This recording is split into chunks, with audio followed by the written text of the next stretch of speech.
I changed it over, I don't know how many times, but I looked up the meaning of words. You know, we really don't know what some of our words mean. For instance, what does the word several mean? S-E-V-E-R-A-L. What does that mean? Many.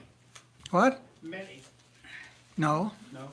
It means two. It means more than two, but not many more than two. Isn't that a way to define a word? More than two, but not many. So I doubt that anybody in this room knows that. I mean, I wouldn't know it except I'm a writer, and sometimes I look things up. And there are lots of words in the English language that we can't define, and consequently we use them erroneously. How in the hell did I get on that subject? I believe there's a higher hand yet. You know, tomorrow I'll get run over by a train. But I believe in karma and some of those things. I'm not a religious person, but I'm probably the most spiritual person around. That's the way I define it.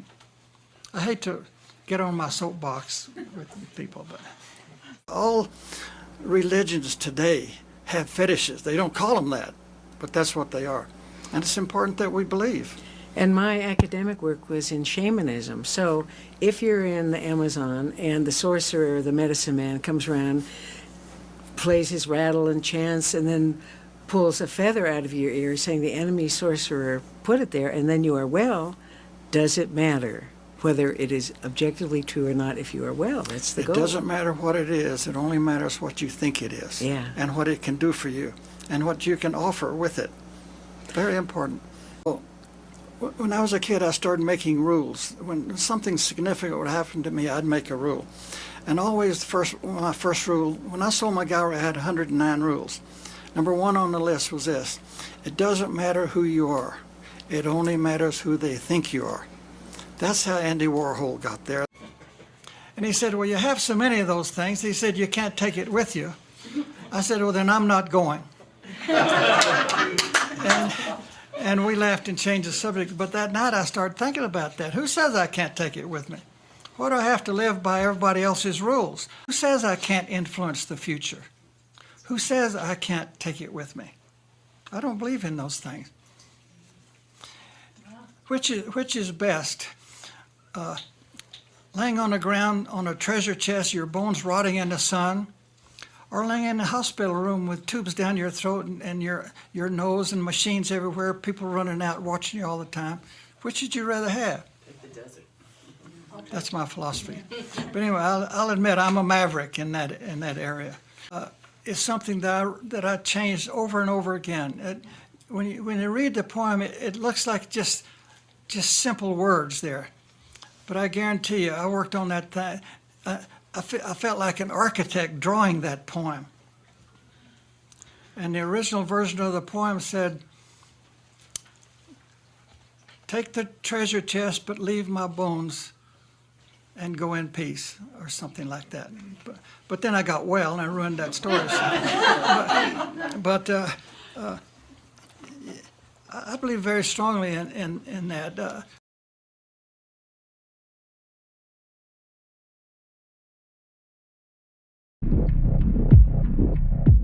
So just to clarify here, Greg, like I was a general assignment reporter who did work the weekends. I worked Friday, Saturday, Sunday, Monday during COVID, during that awful time at the beginning of the pandemic at the New Mexican. I was given the Forrest Fenn story by Phil on a Sunday morning, but Robert gave the calls and the talks there. And I'm really concerned if he's saying that he was pulled off that story and it was given to me. And any of the contact that was had with Barbara or with Forrest was with Robert. That's where, I have some hesitation. My name is on that article, but I did not do, it. Robert has only a contributing line. And I did feel uncomfortable at the time in the newsroom because, so again, I have this concern. I just have a small concern here about it's my name that's on the story, but I didn't do most of the reporting. And again, that's again, I'll say it on the record. I think that was a fairly unfortunate practice at the New Mexican.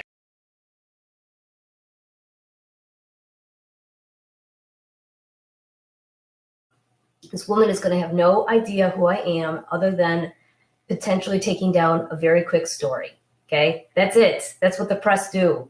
I have no recollection how I ever spoke to them, when I spoke to them. 2020 in Wyoming, and began the long drive down to Santa Fe to deliver it to Fenn that same day, according to a story in Outside Magazine written by journalist Daniel Barbarisi.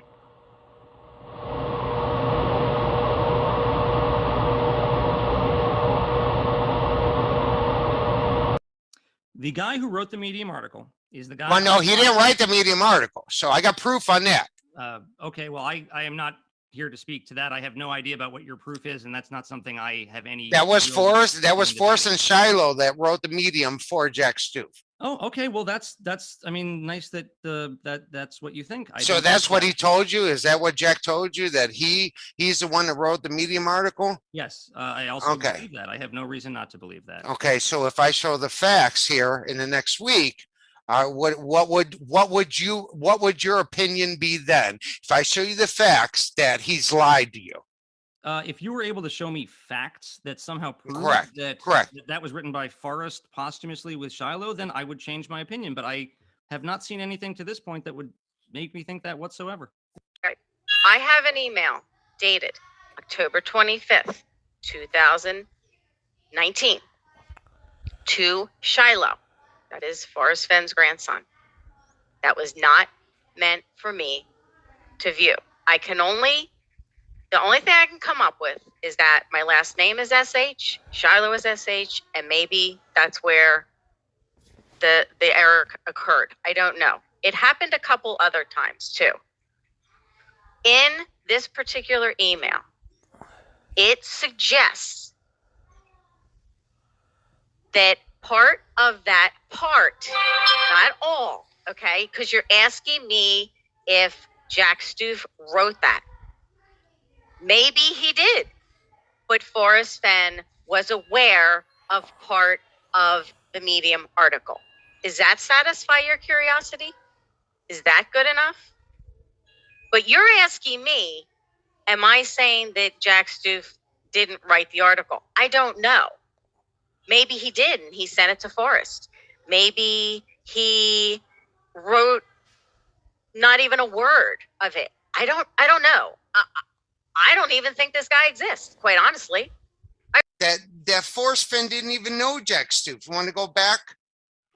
You even said that Forrest Zoe didn't said, even know Jack Yep, Stoof. that's in correct. an email. Zoe said, I told you that. All I know is Forrest was aware of at least a portion of this article. And That's I all think I know. that's enough, because it doesn't matter who wrote it. The Right. fact that the discussion happened in October of 2019 is enough of a smoking gun to say that Jack Stoof was a prop. Yeah. Exactly.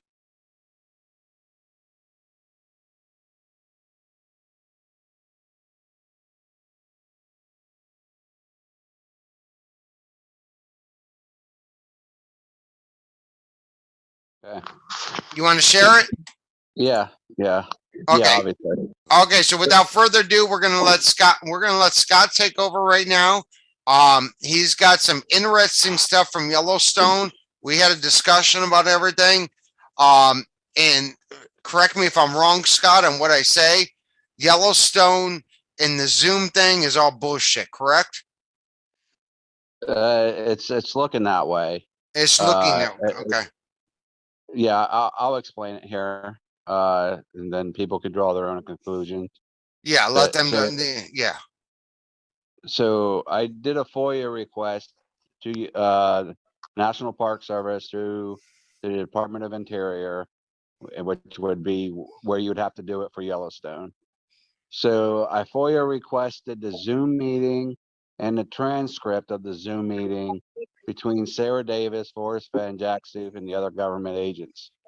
I I got the FOIA request back, and what I got back for the actual document that they send you when you get a FOIA request filled, or however they want to describe that, stating that they had no Zoom call and or transcripts of any Zoom call from Sarah Davis or from Yellowstone at all, period.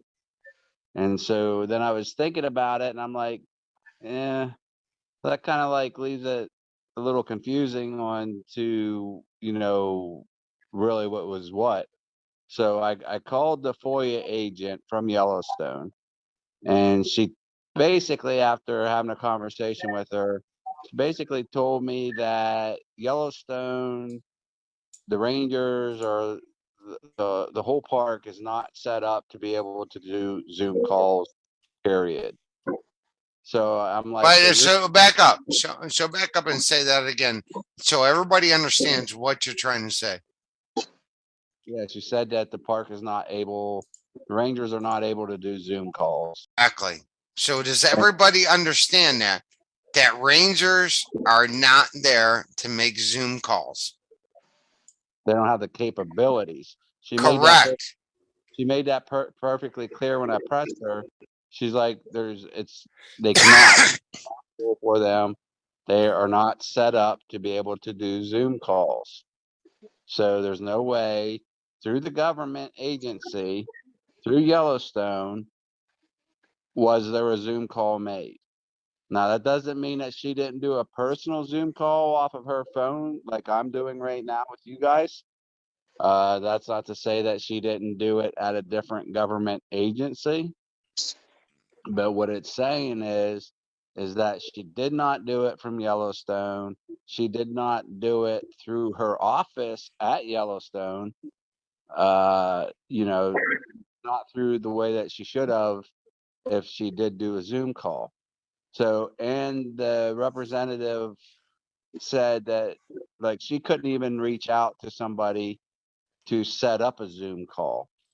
So someone would have had to have contacted her previously somehow through a different government agency if she in fact did do a Zoom call. And she would have had to done it from somewhere else. So is the court document saying in the McCracken case that they did a Zoom conference, correct? That's my understanding. I'm sure their computers are set up. You can't even install Zoom on them. When I was a kid, I started making rules. When something significant would happen to me, I'd make a rule. And always my first rule, when I sold my gallery, I had 109 rules. Number one on the list was this: it doesn't matter who you are. It only matters who they think you are. I spent $5,000 with an attorney researching what happens if it's found on private property, Indian land, government land being Bureau of Reclamation, Corps of Engineers, BLM, National Park Service, Forest Service. There's 20 of those things, and every one of them has a different rule. So it's not that easy, but it's certainly doable. So someone would have had to have contacted her previously somehow through a different government agency if she in fact did do a Zoom call. And she would have had to done it from somewhere else. So is the court document saying in the McCracken case that they did a Zoom conference, correct? That's my understanding. I'm sure their computers are set up. You can't even install Zoom on them. There were other ways, in fact, even some very interesting ways that involve government agencies to verify that this thing was in there at some point. So after that, there's a logic. 6, 2020 in Wyoming, and began the long drive down to Santa Fe to deliver it to Fenn that same day, according to a story in Outside Magazine written by journalist Daniel Barbarisi.